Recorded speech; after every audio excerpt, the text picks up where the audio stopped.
all judges. First and Second Appellate Division, Superior Court, New York City, Court of Appeals, Albany, New York, U.S. Supreme Court, Washington, D.C. I write demanding a rehearing of my worse than lowest deadly gangster police state criminal conviction, which appeal case was in your farce, deadly gangster, ghetto communist, gangster computer god-manipulated gangster court. Below I state some of the many reasons for said rehearing, plus all of my evidence the Attorney General chicanerously forwarded to the Bar Association Grievance Committee for prosecution of felon gangster mafiotic negroidic, the Black Frank Gelada, a gangster judge, therefore unprosecutable. The blackish, menial, negroidic in appearance and demeanor, felon, vicious, parroting puppet, ex-district attorney Nassau County, with no private law experience, detested by all factions, in spite of this solely because of his many-year secret gangsterization and crucifixion of me, this negroidic, low, mafiotic, deadly Black Frank Gelada was then immediately and unprecedentedly and repeatedly, rapidly promoted in spite of tremendous opposition to the present position of second highest state judgeship solely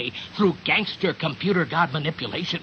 As additional evidence, during the last week of my within-mentioned month-long, worse-than-a-farce Nazi court criminal trial in Nassau County Court, 1958, where dwarf-dead felon gangster parroting puppet rectum lapper sodomist Judge William Sullivan's ball of fat felon slut wife, she, as planned, sat in the front row, repeatedly stripping her overclothes and completely pulling up her dress and slip and pulling aside her old-fashioned pink bloomers in order to display her anus, her conch. She repeatedly gesticulated and whispered, "I'll give it to you to suck.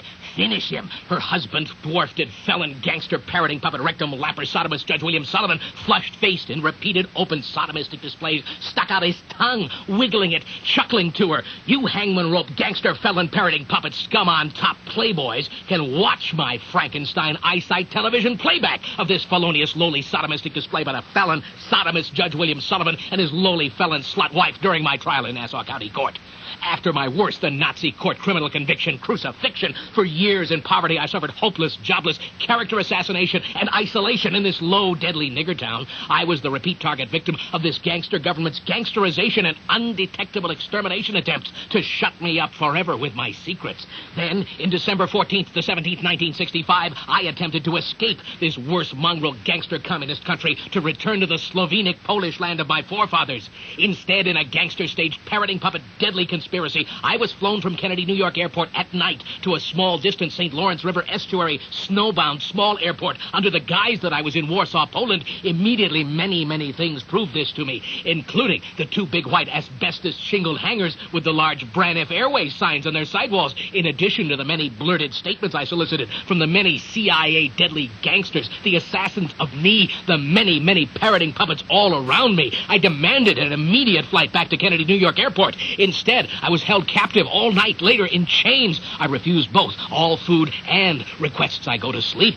Then CIA police gangsters pretending to be Polish police with no identification beat me bloodily. Later, while my return trip 707 Boeing jet airliner was being serviced for my return trip, I quickly walked into the airplane and saw a CIA gangster with a small electric hairdryer type blower pumping deadly poison nerve gas smoke into secret compartments under the ashtrays in the arms of the chairs, where later I was ordered to sit in the airplane full of CIA underlings, passengers, my assassins, who giggled as they watched me dragged in chains by the airplane by the gangster CIA police gangsters. These deadly gangster CIA passengers, they pressed the frontal panel of the ashtrays in the seat arms to release the deadly poison nerve gas smoke.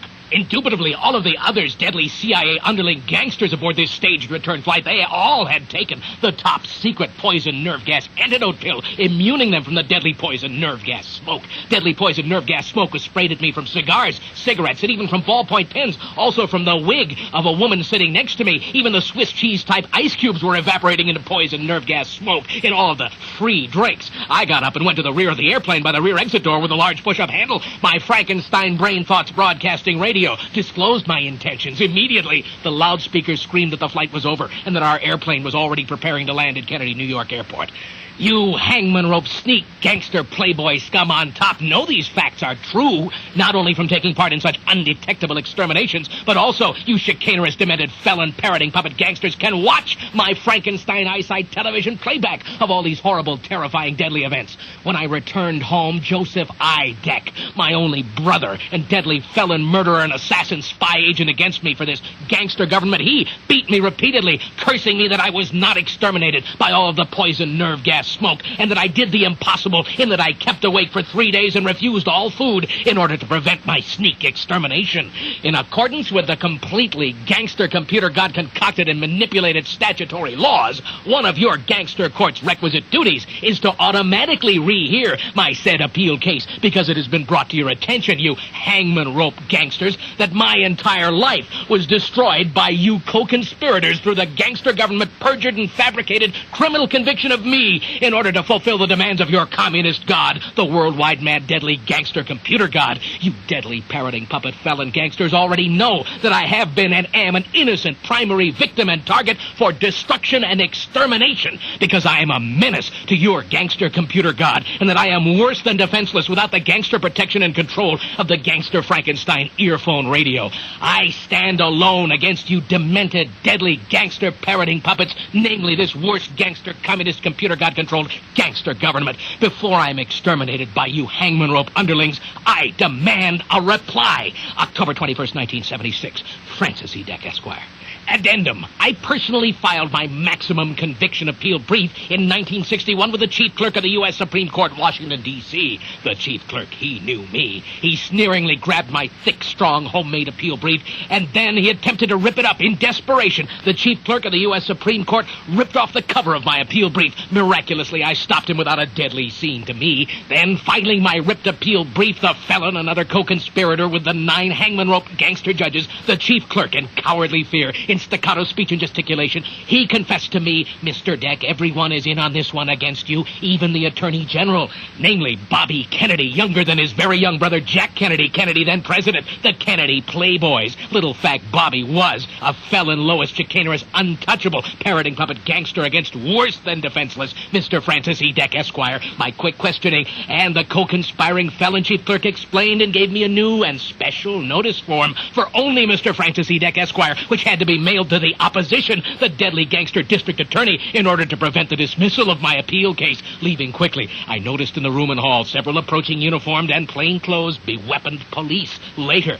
Joseph I. Deck, my only brother, deadly villain, murderer, and secret assassin spy agent against me for this gangster government, cursed me, stating that I tricked the chief clerk of the U.S. Supreme Court and that I got out of that death trap fast.